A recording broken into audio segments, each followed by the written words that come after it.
CNN10. What's going on? Hey, remember this part of the class is designed to give you a little introduction to CNN10.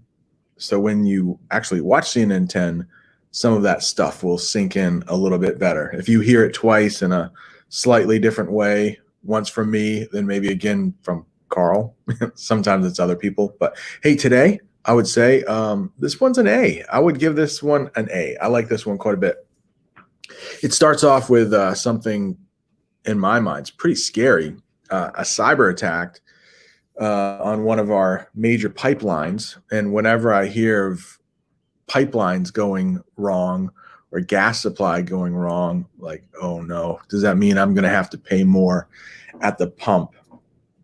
And the answer is, I don't know, maybe. Nobody knows exactly quite yet because it hasn't played out all the way.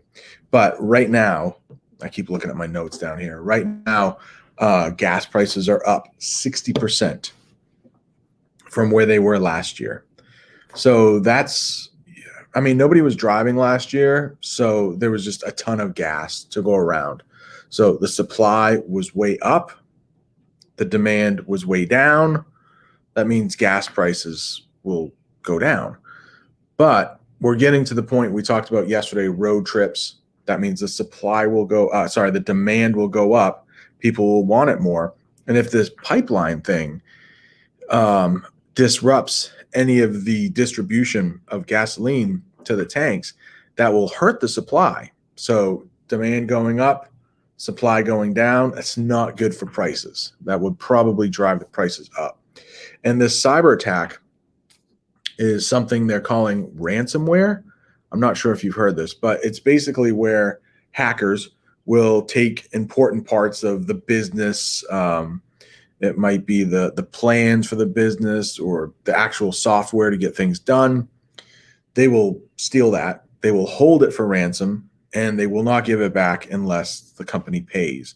So basically, the government is saying, hey, this is a private company. We're not going to get involved. If they choose to pay, it's up to them. Kind of scary. And it's a Russian-based company. Russian-based. Caleb, did you have anything to do with this? Cue Caleb's Russian accent. But they said if this happens only for a couple of days, it's not going to be a big deal. We won't really notice it. If it goes on for a week or longer, gas prices might go up. Does that affect you? No, probably not, because you're not driving, but it might trickle down to you. Your parents have to pay more for gas. That means maybe you get less stuff, something like that. The next one is about online schooling.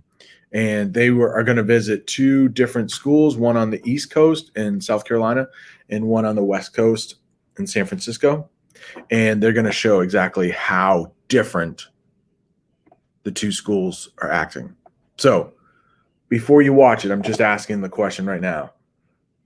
If I tell you, hey, one school is not in one district or whatever is not fully in person yet, would you say that would be the West Coast school in San Francisco or the East Coast school in South Carolina?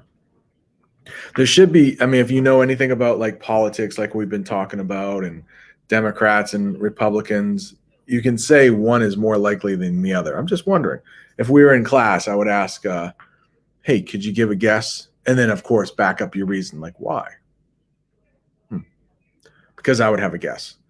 And that would be South Carolina, southern state, more likely to be Republican, more likely to not, really worry as much about COVID. San Francisco, maybe one of the most liberal / Democratic places in the country. I think you can make an argument for that. So, yeah. It's the San Francisco school district that's not back fully. And they're going to get some backlash from parents. Because you can imagine, and maybe your parents had to deal with this too, like if you're their youngest student, if you're their youngest child, you probably can stay home alone and then they can go to work or whatever. But parents of young children, they really have to make that choice. How am I going to get to work? They're at home, school. Tough stuff. I'm glad at this point, my own children can stay home by themselves. The next part is the Kentucky Derby. I'm not sure if you're into horse racing at all, but sometimes teachers are here and they're super loud again in the hallway. Like they're like right next to each other, but they feel like they have to yell at each other. Not sure why. Triple Crown winner. No. Sorry. Not the Triple Crown winner. There are 3 races when it comes to horses. And well, there are more than 3, but there are 3 major ones. And if a horse can win all 3 in the same year, it's Triple Crown winner. It's very hard to do. I left a Wikipedia article about all the times when there has been a Triple Crown winner. They say it in CNN10. I can't remember exactly how many there have been. There haven't been many. The last one was in 2018. The one before that was 2015. And then I think it was like 1978 and 1977. So I think we've had like 4 in my lifetime. It's pretty rare. So they have to win the Kentucky Derby. That's the first race. And then the Preakness and the Belmont Stakes. So, I mean, that has to be a pretty strong horse to win like the 3. And they're all like, I'm not a real big horse racing guy, but I know that they're all like slightly different. One's a little bit longer, so if a horse is going to combine to win all 3 of those, it has to be a really versatile horse. But the key is though, this year's winner, I can't remember the name, but it was on drugs. It tested positive for drugs. So these horses are athletes, just like, human athletes. It's possible, drugs, human growth hormone. I don't know. Do they have a horse growth hormone? Probably so. This was for something different, like an inflammatory reducer that hides other health problems, they said.